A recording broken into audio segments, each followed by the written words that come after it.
আজকে যে কর্ডটা সেটা হচ্ছে A7 কর্ড। আর একটা কথা, যদি ভালো লাগে, আমি অনেকগুলো ভিডিও অলরেডি বানিয়েছি। সো তোমাদের একটু ভালোবাসা চাই, একটু সাপোর্ট করো। যদি ভালো লাগে জাস্ট সাবস্ক্রাইব করে বেল আইকন প্রেস করে রেখো।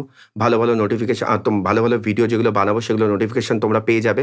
অ্যান্ড অবভিয়াসলি একটা কাজ করো, যেটা হচ্ছে একটু শেয়ার করো তাদের ভিডিওগুলো তোমাদের নিজেদের মানুষদের সাথে। সো চলো, আজকে যে কর্ডটা শেখাবো একদম ইজি একটা cord, A7 cord. A7 cord ধরতে গেলে আমরা কিভাবে ধরবো? A7 কর্ড ধরতে গেলে আমরা সেকেন্ড ফ্রেটে, আমরা সেকেন্ড ফিঙ্গার, আমরা ফার্স্ট ফিঙ্গার দিয়ে এইভাবে ধরতে পারি, কিন্তু আমরা কি করবো, আমরা এই আঙ্গুল দিয়ে ধরছি। ফার্স্ট ফিঙ্গার, আমরা সেকেন্ড ফিঙ্গারটা রাখবো, আমরা সেকেন্ড ফ্রেটের ফার্স্ট ফিঙ্গারটা রাখছি না, আমরা ফার্স্ট ফিঙ্গার দিয়েও ধরতে পারি, কিন্তু আমরা চাইলে এইভাবে ধরতে পারি। আচ্ছা, যদি ফার্স্ট দিয়ে ধরি, ফার্স্ট ফিঙ্গারটা আমরা রাখবো সেকেন্ড ফ্রেটের ফোর্থ স্ট্রিংয়ে, অ্যান্ড সেকেন্ড ফিঙ্গারটা তাহলে কোথায়? ফার্স্ট ফিঙ্গারটা রাখবো সেকেন্ড ফ্রেটের ফোর্থ স্ট্রিংয়ে, অ্যান্ড সেকেন্ড ফিঙ্গারটা রাখবো সেকেন্ড ফ্রেটেরই সেকেন্ড স্ট্রিংয়ে, সেকেন্ড স্ট্রিং। এইটা হয়ে গেল তোমার A7।